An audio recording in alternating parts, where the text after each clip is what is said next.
শিক্ষা ও অশিক্ষা। আমাকে ফ্যান্স কেমন আছো? মোরগ পোলাও খাবা?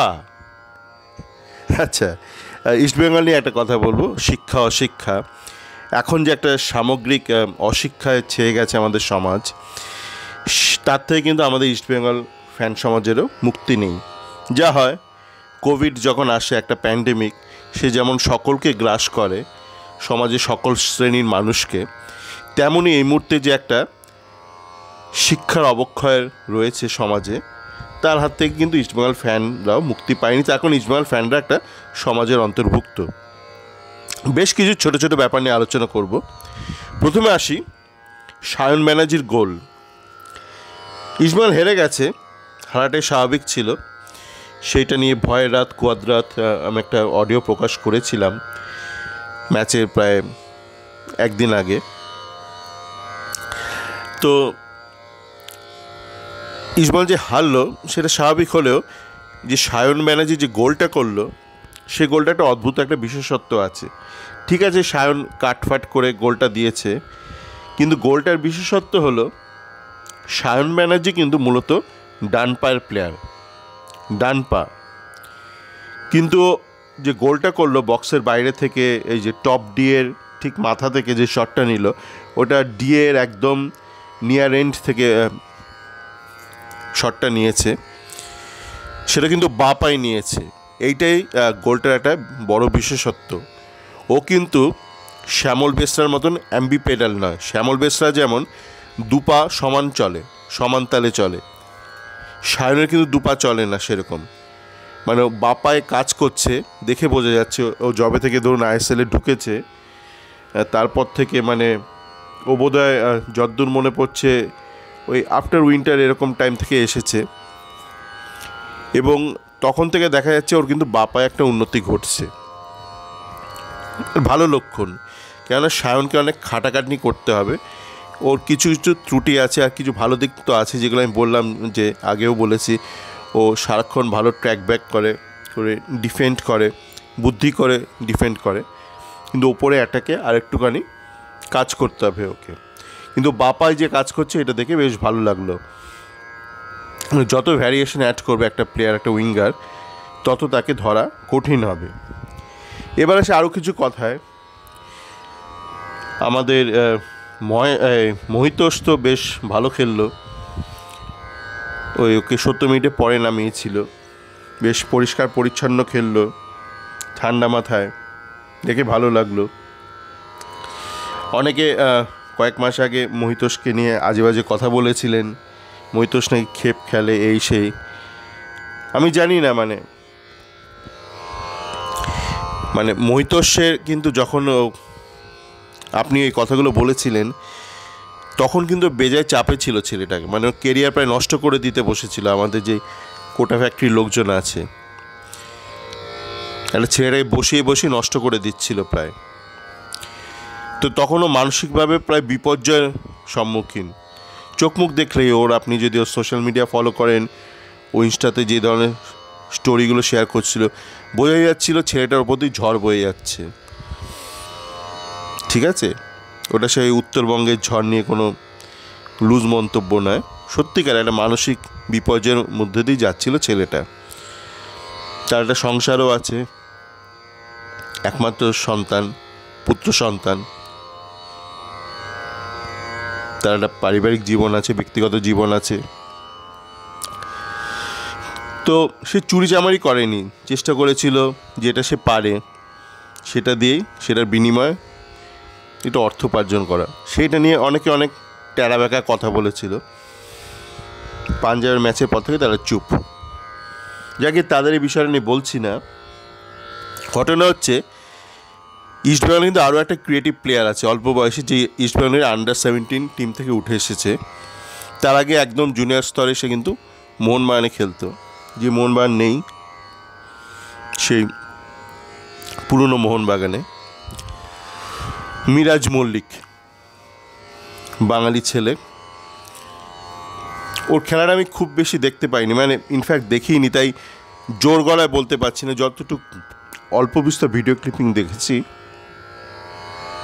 সেটা দেখে বেশ ইন্টারেস্টিং মনে হয়েছে। তো এই মিরাজ মল্লিককে বিনো কিন্তু আরএফডিএলে খেলাচ্ছেই না, মানে যেই প্রিলিমিনারি স্টেজ হলো কলকাতায়, সেখানে নামায়নি ওকে। কিন্তু ছেলেটার মধ্যে কিন্তু বেশ একটা শৈল্পিক সত্তা আছে, একটা ক্রিয়েটিভিটি আছে। ঘটনা হচ্ছে আমাদের এই বিনো আর কোয়াদ্রাত বাবু মূলত পরিশ্রমী লেবার ক্লাস ইন্ডিয়ানদের প্রেফার করে, মানে যারা শুধু ওই ছুটে যাবে, কিছু ভাববে না, খালি ছুটে যাবে, মস্তিষ্কহীন ছুটন্ত কিছু জীবের প্রতি ওদের তীব্র আকর্ষণ আছে। পাঞ্জাবের ম্যাচে যখন নামালো মোহিতোষকে, ওর মধ্যে যে অল্প বিস্তর খেলা দেখলাম, যতটুকু দেখানো সম্ভব, ওই তখন তো অলরেডি 4 গোল খেয়ে গেছে, সেটা দেখে বেশ খারাপই লাগছিল। মনে হলো একে সিজনের শুরু থেকে আমরা নামালাম না। একটা ম্যাচে বলেছি বারবার আগেও, মোহিতোষ আর বিষ্ণু পাল্লা দিয়ে গোল করছে, এ করছে ও করছে, এ করছে ও করছে। শেষ পর্যন্ত ওই ম্যাচটায় বিষ্ণু 4 গোল করলো এবং সাথে সাথে প্রমোশন পেয়ে গেল আইএসএলে। সেই ম্যাচটায় মোহিতোষ 3টে গোল করেছিল, কিন্তু মোহিতোষকে হাফ টাইমের সময় বিনো তুলে নেয়। মনে হয় একটা ভয় কাজ করেছিল যে মোহিতোষ যে 90 মিনিট থাকে, তা তো বিষ্ণুকে পাল্লা দিয়ে পেরিয়ে যাবে, টেক্কা দিয়ে পেরিয়ে যাবে, সেক্ষেত্রে বিষ্ণুকে তো প্রমোশন দেওয়া যাবে না। বিষ্ণু দিল 4 গোল, মোহিতোষ দিল 6 গোল, 5 গোল, আপনি চট করে বিষ্ণুকে প্রমোশন দিতে পারবেন না, তাই মোহিতোষকে সরিয়ে নেওয়া হলো। আচ্ছা, এবার আসি আরও কিছু কথা, কেন শিক্ষা অশিক্ষা বললাম। তো কিছু লো ক্লাস বাঙালি আছে, যেটা চিরকালে থাকে, সব সমাজেই থাকে, হাফ প্যান্ট পরা বাঙালি। মানে যখন ব্রিটিশরা ছিল 200 বছর, তখনও ছিল তারা হাফ প্যান্ট পরা বাঙালি, হাবিলদার হতো, খোচরগিরি করতো ব্রিটিশ পুলিশের হয়ে। তো সেটা বরাবর ছিল, বাঙালিদের মধ্যেই সিরাজ ছিল, বাঙালিদের মধ্যে মির্জাফর ছিল, বাঙালিদের মধ্যেই আপনার নেতাজি আছে, আর আছে যারা সব খোচরগিরি করেছে ব্রিটিশের হয়ে, সবই এই বাঙালি সমাজেই আছে। তো সেরকম কিছু হাফ প্যান্ট পরা বাঙালি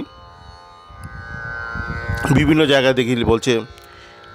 ইনফ্যাক্ট একজন বোধহয় আমার একটা ইউটিউব ভিডিওতে একটা কমেন্ট করেছিল যে, দেখলেন তো আরএফডিএল এর সাথে আইএসএল এর তফাৎ। হ্যাঁ, সবাই জানে আরএফডিএল এর সাথে আইএসএল এর তফাৎ। মানে আমি কোন জন্মে বললাম যে আরএফডিএল আর আইএসএল একই লেভেলে? তার রাগ যে শ্যামলকে কেন প্রমোশন দেওয়া হয়েছে বেসিক্যালি।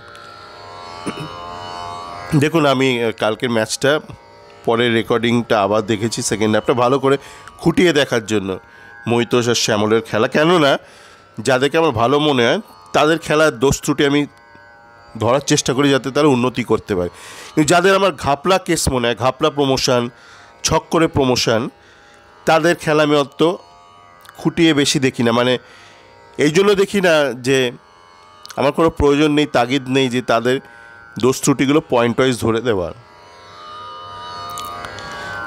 তো শ্যামল শুরুর 5-6 মিনিট একটু স্পিডের সাথে নিজেকে মেলাতে পারছিল না, খুবই স্বাভাবিক। বুঝে বললাম, শ্যামল আরএফডিএল খেলছিল, তারপর তার আগে ও সিএফএল খেলছিল। যেই মুহূর্তে ভালো খেলা শুরু করলো, একটা ম্যাচে দুর্দান্ত গোল করলো, পরের ম্যাচে আমান খুবই বাজে খেলছিল সেই ম্যাচটা, আপনারা গেলে এখনও দেখতে পারবেন হয়তো রেকর্ডিং, খুবই জঘন্য খেলছিল আমনকে তুলে শ্যামলকে নামালো হাফ টাইমে 10 মিনিট আগে। শ্যামল অসাধারণ ম্যাচটা ধরে নিল। ঠিক সেই ম্যাচেই হাফ টাইমের পর যেই শ্যামল মাঠে নেমে গেছে, বিনোকে তুলে নিল। কোয়াদ্রাত ওনার কোনো ইনস্ট্রাকশন পাঠালো, বিনোকে তুলে নিল। তার কিছুদিন বাদে আমান প্রমোশন হয়ে গেল। মানে যেইভাবে মৈতোষকে সরিয়ে নেওয়া হলো এবং বিষ্ণুকে প্রমোট করে দেওয়া হলো, অনেকটা সেইভাবেই শ্যামলকে সরিয়ে রাখা হয়েছিল, আমনকে নামানো হলো। তা এই যে আরএফডিএলটা হচ্ছে, এই আরএফডিএলে কিন্তু আমন একটা ম্যাচও ম্যান অফ দ্য ম্যাচ হয়নি। আমন মোটামুটি খেলেছে, আমন আর শ্যামল 4টে ম্যান অফ দ্য ম্যাচ, অসাধারণ খেলেছে শ্যামল। যাকে আমার বক্তব্য ছিল হচ্ছে, আমি কখনোই বলিনি যে শ্যামল একদম আইএসএলের 90 মিনিট খেলার মতন রেডি। আমি বলেছি যেই ধরনের খাজামালকে কোয়াদ্রাত বিনো শুরুতেই প্রমোশন দিয়েছে, এই গুরনাজ গুইতে, শুরু থেকেই তো এরা আইএসএল স্কোয়াডের সাথে দাঁত কেলিয়ে আসছে, সেলফি তুলছে ফ্যানদের সাথে। আজকাল ফ্যানরা হয়েছে না, খেলা বোঝে না, একটা সেলফি তুললেই তাদের জীবন তুষ্ট। মানে একটা কোনো ইউটিউব চ্যানেলে তার থোবনাটা দেখানো হয়েছে, খুব খুশি সে। কিংবা একটা কোনো প্লেয়ার সেলফি তুলেছে দাঁত কেলিয়ে, খুব খুশি। আমার প্রশ্ন ছিল, এই গুরনাজ গুইতেদের মতন অতি নিম্নমানের জুনিয়রদেরকে ট্রেনিং দিয়ে যে অর্থের অপচয় করছে ইস্টবেঙ্গল, বা অর্থ ব্যয় করছে, যে শ্রম ব্যয় করছে, যে সুযোগের অপচয় করছে, সেইটা শ্যামলরা কেন পাবে না, যারা ওদের থেকে বেটার? ধরুন শ্যামল যদি সিজনের শুরু থেকেই, বা শুরু থেকে বলবো না, ঠিক আছে, ধরলাম আগের আরএফডিএলে যে ভালো খেলেছে সে খবরটা পাইনি কোয়াদ্রাত, যদি আগের আরএফডিএলও শ্যামল ভালো খেলেছিল, যদি এই সিএফএলের পরেই শ্যামলকে প্রমোশন দিত, তাহলে কতটা তৈরি হয়ে যেত আজ, মানে এই কমাসে, সেটা ভাবুন। শ্যামল প্রথম 6 থেকে 7-8 মিনিট স্পিডের সঙ্গে মানাতে একটু অস্বস্তি বোধ করছিল। ওকে যতটা না স্ট্রেংথ, তার থেকে বেশি স্পিডে মেরে দিচ্ছিল। তারপরেও নিজেকে অ্যাডজাস্ট করে নিয়েছে। এবং এটা কিন্তু যে কোনো খেলোয়াড়ের ক্ষেত্রেই হয়। আমার এখনও মনে আছে সৌরভ গাঙ্গুলি ওয়ার্ল্ড কাপে প্রায় 19 বছর বয়সে একটা ম্যাচে ওকে প্রথম নামানো হয়েছিল ওয়েস্ট ইন্ডিজের বিরুদ্ধে। সে একদম ল্যাজে গোবরের অবস্থা ওই ম্যাচে। পরে সৌরভ স্বীকার করেছিল বোধহয় কোনো একটা দাদাগিরি এপিসোডে, যে আমি নেমে প্রথমে বুঝতে পারছি না, মানে বলই দেখতে পাচ্ছি না। খুবই স্বাভাবিক, তার আগে ধরুন ও রঞ্জি খেলে এসছে, রঞ্জিতে এক লেভেলে হয়, ওখানে আরেক লেভেলে, তো একটু নিজেকে অ্যাডজাস্ট করতে একটু টাইম লাগে।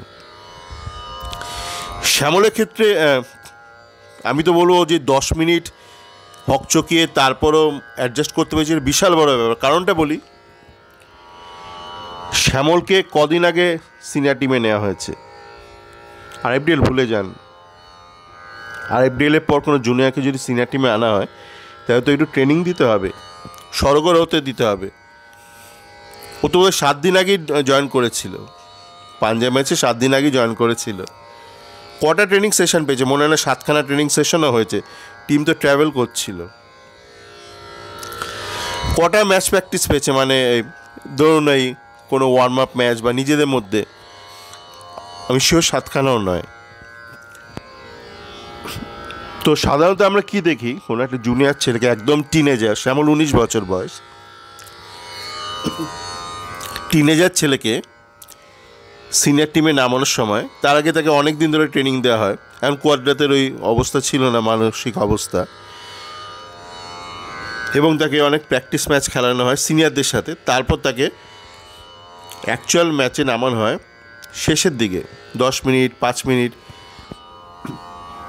একটু তাকে ধাতস্থ হতে দেয় অন্তত মাঠের সাথে, পরিবেশের সাথে। যেমন গুরনাজ গুইতে কিন্তু ওইভাবেই শেষের দিকে 10 মিনিট নামিয়েছে, 15 মিনিট, মানে নিজের আনা ছেলেদের জন্য সব রকম সুব্যবস্থা করেছিল। আর শ্যামলকে তুলেই প্রথমে নামিয়ে দিয়েছিল একদম হাফ টাইমের পর, ক্রুশিয়াল। তখন টিম আবার হারছে 1-2 গোলে মরণবাচন ম্যাচে। ক্রুশিয়াল একটা টিনেজারের পক্ষে 45 মিনিটে কিন্তু মানে ডেবিউ করাটা খুব একটা সহজ নয়। তাই বলবো যে 10 মিনিটের মধ্যে অ্যাডজাস্ট করে নিচ্ছে, সেটাই বড় ব্যাপার। এবং আরও ব্যাপারটা কেন টাফ ছিল শ্যামলের পক্ষে একটু বোঝার চেষ্টা করুন। সাধারণত আপনার আজ পর্যন্ত যাদের দেখেছেন, যাদের ইন্ট্রোডিউস করা হয়েছে, মূলত উইংয়ে আমান বিষ্ণু যেরকমই হোক, মানে খাজা হোক আর যাই হোক, কেউ কেউ ওরা ভাবেন মানে ওরা হচ্ছে লেজেন্ড, মানে প্রতিভা ভাবেন, অসাধারণ প্রতিভা ভাবেন। আবার কেউ কেউ আছে আমার মতন যারা ভাবেন খাজা টেকনিক্যালি খাজা। যাকে তো এই যে আমান, বিষ্ণু, সায়ন সবাই যারা উইংয়ে খেলছে, তাদের একটা সুবিধা আছে আইএসএলে। আপনি যদি একটা উইঙ্গার হন, তো আপনার যে লাইন বরাবর কে থাকে অপোনেন্টে, মানে উইং হাফ বা উইং ব্যাকে ভারতীয়রা থাকে। আমান, বিষ্ণু, সায়ন মূলত দেখবেন সোজা দৌড়ায়। উইং হাফ, যেমন আমি বলেছি যে সায়নকে কিন্তু কাট করতে শিখতে হবে। ও কাট করে গোলটা করলো, ওটা আরও ফ্রিকোয়েন্টলি করতে হবে। তো যাকে যে উইং দিয়ে যারা দৌড়ায় তাদের অপোনেন্ট হয় যে উইং হাফ, অপোনেন্ট আইএসএল টিমের উইং ব্যাক দুজনেই ভারতীয় হয়। শ্যামলকে নামিয়েছিল কিন্তু সেন্ট্রাল মিডিয়াতে শুরুতে, পরের দিকে ওকে বেশ কিছুক্ষণ খেলার পর ওকে বাঁদিকে পাঠায় লেফট উইং হাফে, এবং একদম শেষের দিকে রাইট উইং হাফে, একদম শেষের দিকে। তো মাঝখানে কারা ছিল, ওই মাদি তালাল আর ওদের ওই জর্ডন উইলমার আর একজন ছিল। মানে মাঝ মাঠে কিন্তু সাধারণত আইএসএল টিমরা ভালো ভালো বিদেশিদের রেখে দেয়। তো সেখানে শ্যামল নেমে যে 10 মিনিটের মধ্যে নিজেকে অ্যাডজাস্ট করে নিয়েছে, এর বড় ব্যাপার। এইগুলো আপনাকে মাথায় রাখতে হবে।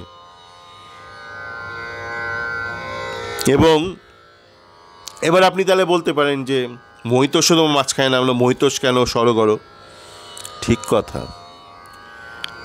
একটা ব্যাপার ভাবার চেষ্টা করুন, মহিতোষ গত বছর যখন প্রথম ম্যাচে নেমেছিল ডায়মন্ড হারবারের সাথে, ও কিন্তু ঘেটে গেছিল, এবং সেইটা সুযোগ নিয়ে স্টিফেন ওকে তখন বসিয়ে দিয়েছিল। ওটা কিন্তু এমন কিছু বিশাল সমস্যা ছিল না, একটু মেন্টাল একটা ইস্যু ছিল, মেন্টাল অ্যাপ্রোচ টু গেম। সেটাকে হাতিয়ার করে স্টিফেন আর তারপরে বিনত আছেই, ওকে সাইড করে দিয়েছিল। তো যাক গিয়ে মহিতোষ কিন্তু কালকে মাঝখানে নেমেও সুন্দর খেলছিল। তো ওই যে বললাম মহিতোষের পক্ষে একটু সহজ হচ্ছে, কেন 1 বছর আগেও লাথিটা অলরেডি খেয়ে গেছে, মানে শুরুর যেই লাথিটা খায় একজন খেলোয়াড়। এবার আপনি তাহলে বলতে পারেন যে তাহলে তুমি ভাই বিষ্ণু এদের কেন নিন্দে করছো? দেখো, সবচেয়ে ভালো টেকনিক্যালি সাউন্ড জুনিয়র নিলেও সে প্রথম কয়েকটা ম্যাচ একটু অ্যাডজাস্ট করতে একটু টাইম নেয়, সেটা অন্য প্রবলেম। কিন্তু কারোর একটা বেসিক্সে প্রবলেম আছে, সেটা আবার অন্য প্রবলেম। তোমাদের যারা ব্যাপারটা বুঝছো না, উল্টোপাল্টা চিল্লাচ্ছ, তারা একটু নিজেরা বোঝার চেষ্টা করো। মানে আমার দায় নেই তোমাদেরকে ধরে ধরে এগুলো বোঝানোর। কিসের থেকে সমস্যাটা হচ্ছে বুঝতে হবে। প্রথম ম্যাচে নামার সমস্যা নাকি বেসিক্সেই সমস্যা, তার শিক্ষায় সমস্যা, সেগুলো একটু বোঝার প্রয়োজন আছে। এবং সেই জন্য দেখবেন যে বিষ্ণুকে কিন্তু শেষের দিকে, মানে বেশ কয়েকটা শেষের ম্যাচে কোয়াদ্রার শুরুতে নামিয়েও তারপর তুলে নিতে বাধ্য হচ্ছে। কেন?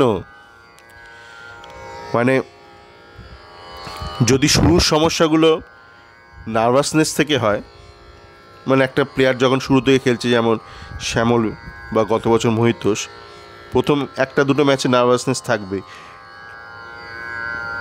নার্ভাসনেস ছাড়াও এই এলিভেটেড স্পিডে, মানে হায়ার স্পিডে নিজেকে একটু অ্যাডজাস্ট করতে একটু টাইম লাগে। তো সেটা তো যত খেলবে তত কেটে যাবে, তাই তো? তা এই বিষ্ণুর ক্ষেত্রে অ্যাটলিস্ট দেখবেন যত আইএসএল গেছে, লাইক লাস্ট কয়েকটা ম্যাচে, আমি তো একটা ম্যাচ মাঠে ছিলাম, বেঙ্গালুরু ম্যাচ, পাবলিক ফ্রাস্ট্রেটেড। কেন ভাবুন, এগুলো একটু ভাবুন। তা আপনার মহিতোষ আর শ্যামলের ক্ষেত্রে দেখবেন এরা যত খেলছে তত এদের খেলা খুলছে। আরেকটা ছেলের সাথে অন্যায় হচ্ছে, তন্ময় দাস। তন্ময় দাসকে বসিয়ে রাখা হলো প্রমোশন দেওয়ার পরেও। জানুয়ারিতে শীতে ডিসেম্বরেতে ওকে প্রমোশন দিল জানুয়ারিতে, তারপর ওকে বসিয়ে রাখা হলো কেননা যে অজয় ছেত্রী আছে কোয়াদ্রাতে নিজের আনার ছেলে, তাকে গেম টাইম দিতে হবে।